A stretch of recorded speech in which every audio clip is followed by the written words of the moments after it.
Welcome to a journey through history, where we explore the birth of a nation.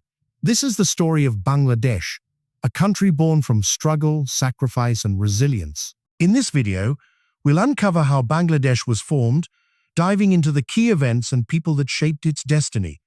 From ancient roots to modern triumphs, let's begin. The land we now call Bangladesh sits in the heart of the Ganges-Brahmaputra Delta, one of the most fertile regions on Earth. For centuries, this area, known as Bengal, was a cradle of culture, trade, and innovation. Ancient kingdoms like Gangaradan and Vanga thrived here, leaving a legacy of art and scholarship. By the 13th century, Muslim rulers brought new influences, blending Persian and Bengali traditions. Under the Mughal Empire, Bengal became a wealthy province, famous for its textiles and agriculture.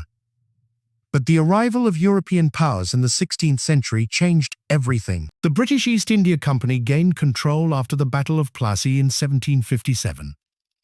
For nearly 2 centuries, Bengal was under British colonial rule, exploited for its resources. The seeds of resistance were sown as Bengalis began to demand their rights and identity.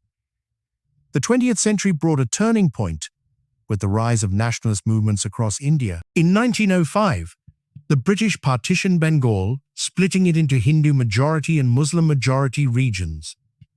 This move sparked protests, uniting Bengalis across religious lines against colonial rule. The partition was reversed in 1911, but the demand for self-rule only grew stronger.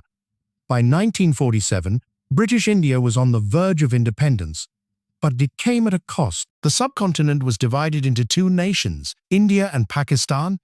Pakistan was created as a homeland for Muslims, split into 2 wings, West Pakistan and East Pakistan. East Pakistan, which would become Bangladesh, was predominantly Bengali-speaking, but the 2 wings were separated by over 1,000 miles of Indian territory. This geographical divide was just the beginning of deeper tensions.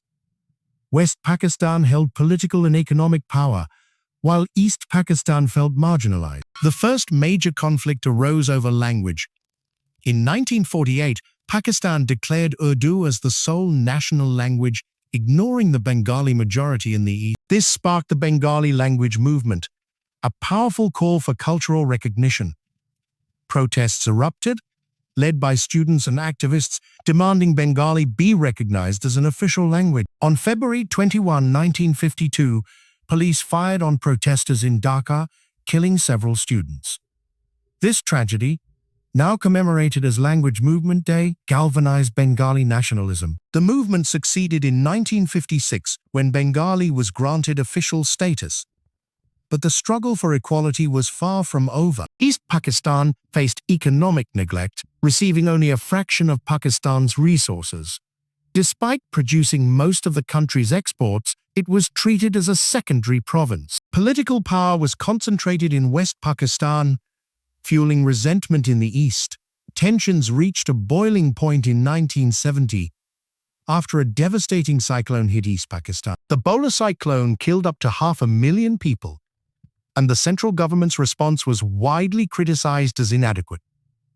This disaster deepened the sense of abandonment among Bengalis. That same year, national elections offered a chance for change.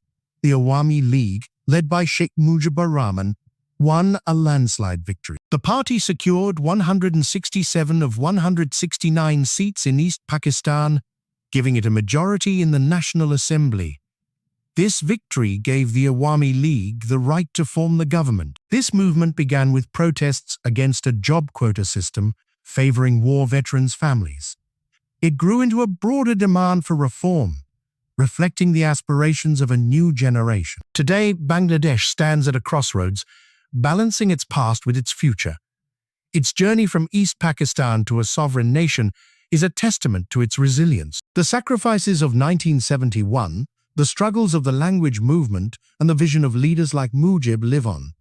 Bangladesh's culture, from the poetry of Qazi Nazrul Islam to the vibrancy of its festivals, thrives. The nation celebrates its identity on Independence Day, March 26, and Victory Day, December 16. As Bangladesh moves forward, it carries the hopes of its people and the lessons of its history. Thank you for joining us on this journey through the birth of a nation. If you found this video insightful, please like, share, and subscribe for more. Until next time, stay curious and keep exploring history.